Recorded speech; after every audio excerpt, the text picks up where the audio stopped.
Hello friends, அஸ்ஸலாமு அலைக்கும். தட்டைப்பயிறு நெத்திலி கருவாடு வச்சு ஒரு காரக்குழம்பு செய்யலாம். தட்டைப்பயிறு எடுத்து நான் நல்லா சுத்தம் பண்ணி கழுவி எடுத்து வச்சுருக்கிறேன்.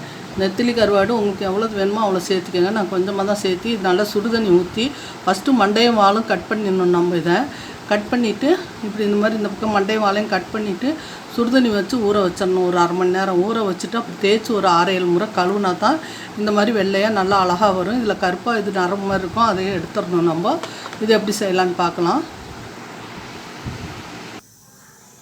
ஒரு குக்கரை அடுப்பில் வச்சுருக்கேன். இப்போ இந்த தட்டைப்பயிரை போட்டு நம்ம வறுத்து எடுத்துக்கலாம். வறுத்து எடுத்து வச்சுட்டோம்னாக்கா வண்டு கூட உழுகாமல் இருக்கும். நம்ம தேவையான அளவுக்கு நம்ம சேர்த்திக்கலாம். இதை நான் கொஞ்சம் வறுத்து எடுத்துக்கிறேன். கொஞ்சம் சிவப்பு பொன்னிறம் ஆகிற வரைக்கும், லைட்டாக பொன்னிறம் ஆகிற வரைக்கும் கருகாமல் நம்ம வறுத்து எடுக்கணும். நான் வறுத்து எடுத்துகிட்டு காமிக்கிறேன். தட்டைப்பயிறு ஓரளவுக்கு லேசாக தான் வறுத்துருக்குது, பரவாயில்ல. மறுபடியும் நம்ம ஆயிலில் போட்டு வறுக்க வேண்டியது இருக்கும். அதனால் இது வறுத்தாச்சு. இது நான் எடுத்துட்றேன்.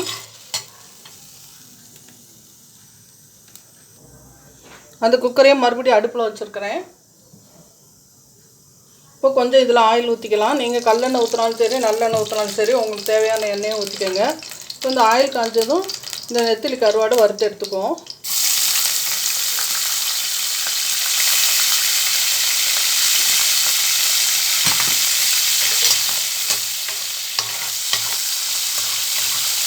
இது வறுக்காமல் அப்படியே பச்சையாக தான் போடுவாங்க நிறைய பேர். அப்படி போட்டால் அவ்வளோ டேஸ்ட்டாகவும் இல்லை, ஒரு மாதிரி கவுச்சி அடிக்கும். இது நம்ம வறுத்துட்டு போட்டோம்னா நல்லா டேஸ்ட்டாக இருக்கும். இது வறுத்ததும் எடுத்துகிட்டு காமிக்கிறேன். இந்த கருவாடு வறுபட்டுருச்சு. இது வாசனைக்காக தான் கொஞ்சமாக போடுறேன். நிறைய சாப்பிட்றவங்களா இருந்தால் நிறையா போட்டுக்கோங்க. இப்போ நான் இதை எடுத்துட்றேன். இதுலேயே ஆயில் இருக்குது. இந்த ஆயிலோடு கொஞ்சம் ஆயில் நான் சேர்த்துக்கிறேன்.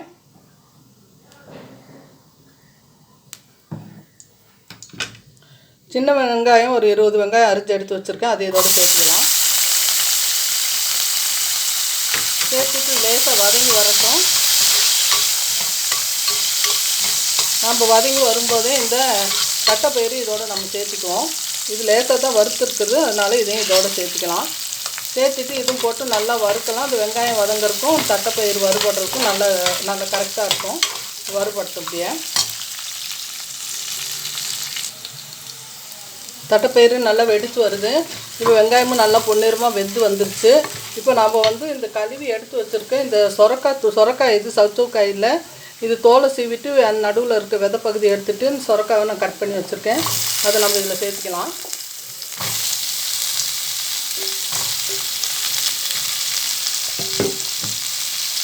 சேர்த்துட்டு இதையும் கொஞ்சம் நேரம் இந்த ஆயிலே வதக்கி கொடுக்கலாம். இந்த குழம்புக்கு நம்ம கேழ்வரகு ராகி களி வச்சோம்னா நல்லா சூப்பராகவும் இருக்கும். சாப்பாட்டுக்கும் இந்த குழம்பு நல்லாயிருக்கும். மற்ற இட்லி தோசை கூட ரொம்ப நல்லாவே இருக்கும். இந்த மாதிரி நீங்கள் செஞ்சு பாருங்கள். இந்த இந்த மழை காலத்தில் இந்த கருவாடை போட்டு நம்ம இந்த மாதிரி ஒரு குழம்பு வச்சு நம்ம சாப்பிட்டோம்னாக்கா சளி பிடிச்சிருக்கிறவங்களுக்கு கூட கொஞ்சம் சாப்பிட தோணும். அதனால் இந்த மாதிரி செஞ்சு பாருங்கள். இப்போ எங்கே பார்த்தாலும் மழையாக இருக்குது, பார்த்து கவனமாக இருங்க. சேலத்தில் மத்தியானம் 3 மணி 4 மணிக்கு மேலே மழை ஆரம்பிச்சுன்னா விடிய மழை பெஞ்சு விடிஞ்சு சரியான வெயில் அடிக்குது. இப்போல்லாம் சரியான வெயிலாக இருக்குது. நான் மதியம் 2 மணிக்கு சமைக்கிறேன். இப்போ இது கூட இப்போ மஞ்சத்தூள் மிளகாத்தூள் எடுத்து வச்சுருக்கேன். மிளகாத்தூள்னா குழம்பு மிளகாத்தூளும் தனி மிளகாத்தூளும் எடுத்து வச்சுருக்கிறேன். இதை இதில் சேர்த்துக்கிறேன். சேர்த்துட்டு இதை நம்ம கிளறி கொடுக்கலாம்.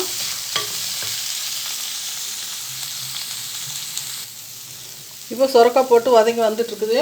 இப்போ ஒரு 4 தக்காளி, மீடியம் சைஸ் தக்காளி நான் அரைச்சி வச்சுருக்கேன். அதை இதோடு நான் சேர்த்துக்கிறேன். சேர்த்துட்டு நல்லா கிளறி கொடுங்க. எல்லாமே ஒன்றா கூட்டி வச்சு அப்படியே வச்சு செஞ்சுட்டிங்கன்னா அவ்வளோ டேஸ்ட் இருக்காது. தனித்தனியாக இப்படி வறுத்து நம்ம வதக்கி நம்ம செஞ்சால் தான் நல்லாயிருக்கும். இப்போ இது கூட புளி கரைச்சி வச்சுருக்கிறேன். ஒரு நெல்லிக்காய் சைஸ் அளவு புளி, அதையும் நான் சேர்த்துக்கிறேன். சேர்த்துட்டு தேவையான அளவு உப்பு சேர்த்தலாம். தேவையான அளவு உப்பு நான் சேர்த்துக்கிறேன். சேர்த்துட்டு இந்த புளி கரைசலையும் நான் இதில் சேர்த்துக்கிறேன். சேர்த்துட்டு இது நல்லா ஒரு கொதி வந்ததும் மூடி போட்டு வச்சு ஒரு விசில் 2 விசில் விட்டு எடுத்துடலாம்.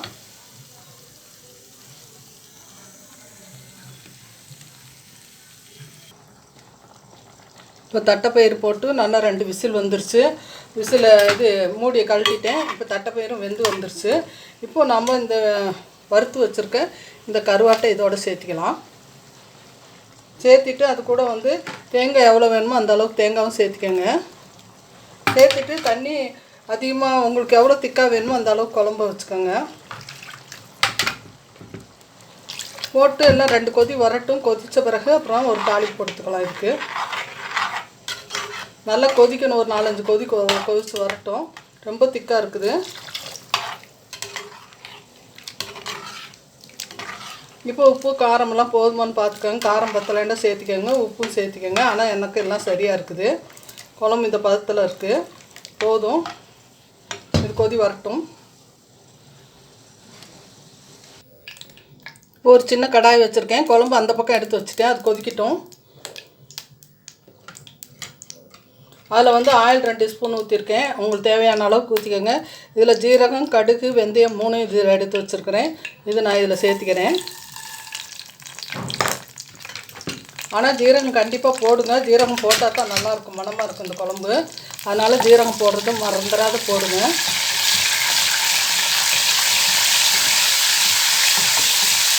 இது நல்லா வெடித்து வந்ததும் நம்ம வந்து கொத்தமல்லி தழை, கருவேப்பிலை, பெரிய வெங்காயம் ஒரு மீடியம் சைஸ் வெங்காயம் அரிஞ்சு வச்சுருக்கேன். இதையும் போட்டு நல்லா முருவலாக வதக்கி எடுக்கணும். அப்போ தான் நல்லாயிருக்கும். இது கொஞ்சம் வறுத்து வரட்டும்.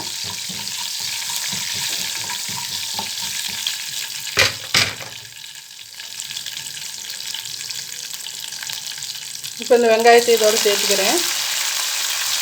வெங்காயம், கொத்தமல்லி தழை, கருவேப்பிலை 3 இது நல்லா வதங்கி வரட்டும்.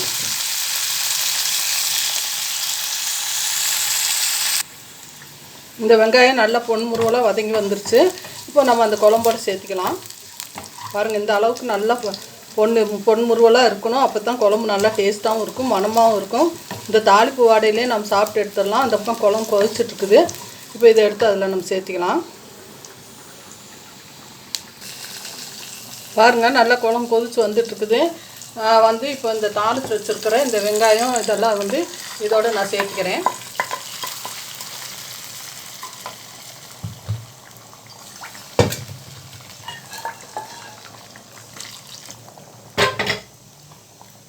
இதை அப்படியே கொஞ்சம் நேரம் மூடி வச்சிடலாம். கேஸ் ஆஃப் பண்ணிடலாம்.